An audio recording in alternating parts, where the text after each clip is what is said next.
Right, thank you very much everyone for coming along Monday evening earlier on this week, and for your attention and engagement and actually some great feedback afterwards. Thank you, I'm really grateful for that on LinkedIn Brilliant Basics. I promised you a follow-up video in relation to any other questions that we just didn't get a chance to ask on the call, and I've got a few here. I got some questions here from Michael Hallam, from Shaquille, from I think Louisa as well, and one other which escapes me, but I'll get to it in just a second. Anyway, so the from Daryl, I beg your pardon. So I'll lead with one from Daryl first, which is would I expect all business owners to have a company page and a regular standard page or a personal page as such?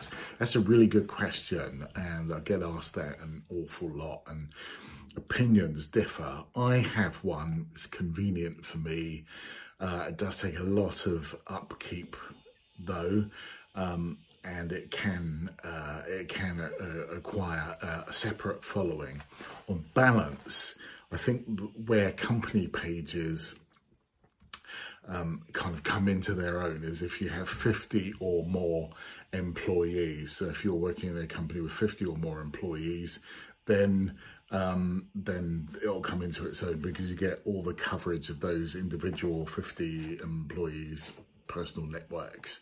Okay, so if you're on your own, I think you'd have to have a special reason to have a company page. If you're on your own, just from your personal page is probably good enough, and anything else might even dilute your message, not reinforce it, so you won't get any more coverage. Okay, brilliant. So next question is from Michael.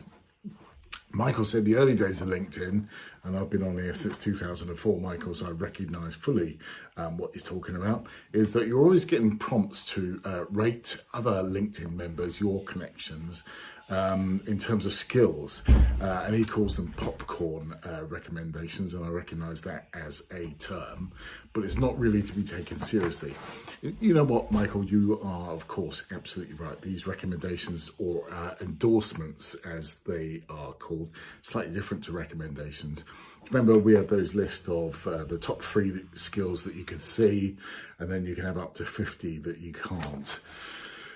So I think they are useful, and the reason I think that they're useful is that if you go to another B2B sales trainer, I know, but if you went to one and they had only, let's say, 3 recommendations, or if you came to another B2B sales trainer who had 93 recommendations, then you would be perhaps recommended to go to the person with the most recommendations.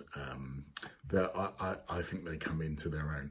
I've just confused 2 issues there. So the endorsements, those 3 skills that you just heard me talk about, I think they're still worth having, because it sort of suggests what your key skills that you're using in the marketplace are just now. So for me, it's public speaking, it's sales, it's CRM. For you, it's obviously going to be something else. But recommendations, that's slightly different, but I do highly recommend that you get them. Now, having said that, it's not an HR reference, so it's informal, it's not legally standing, and it's not good enough for an HR reference, and I'm married to an HR director who will tell you that the only recommendation that's really good enough is when you phone up the previous employer and have a word. Okay, so that's really the only way through that. Right, I'm going to speed on now because it's taking too much time. Shaquille, who's on the call, says he has 2 LinkedIn accounts and he's forgotten the login details. Yes, I've been there. Of one of them, how does he delete one of those accounts? I'll tell you what, accompanying this message, Shaquille, I'm going to send you a URL which will help you identify which account you need to delete, and then go through the process so that you've only got 1 account, and therefore you can be enriching, adding value to that account, kind of go forward. Now, the last question is from Louisa, and Louisa asks, how do the algorithms work. She posts regularly with images, and most of what I've gone through, she sorted on her profile, and views on posts rarely get beyond 1,000. Okay, so she's B2C predominantly. Just wondering what my thoughts are on algorithms, or is it just your posts aren't engaging?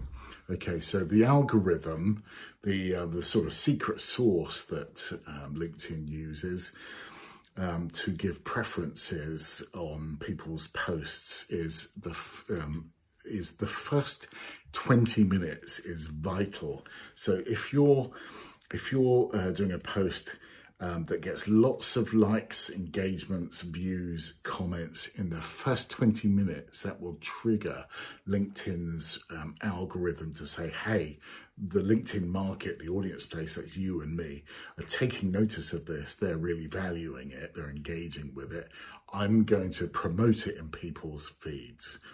Now, I've got to be honest, that doesn't happen that often, but those are the facts. So I would say, do you remember what we were talking about posting consistently with a consistent message so that your audience, your target market is conditioned to receive that message, provided you're posting with an engaging image. Stock images are not so good. So if you've got a specific image from an event you're at and that you've tagged in the relevant people to that event, that's really, really helpful, versus a stock image of someone in a suit gazing into the camera or looking away or whatever it is.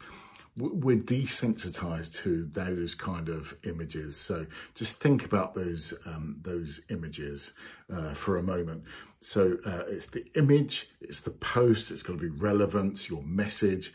Have you got the 3 hashtags, the 3 key hashtags that are going to give your post the widest possible coverage? And have you tagged people in the photo? You shouldn't abuse that, as I mentioned, but anyway, it's a really big question. Get asked it a lot, and it's a moving feast. So I would say if you've got the right image, the right message, the right hashtags, and you've tagged in some people. And here's a little trick.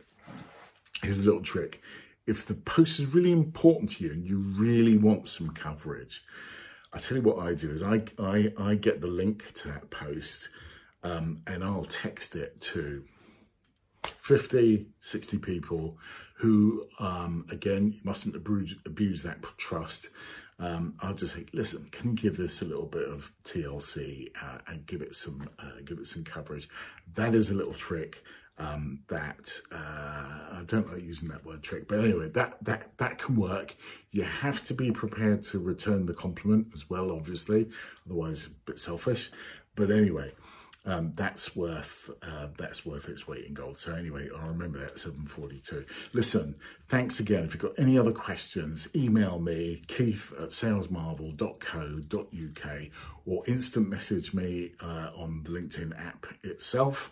I really hope you've downloaded that since.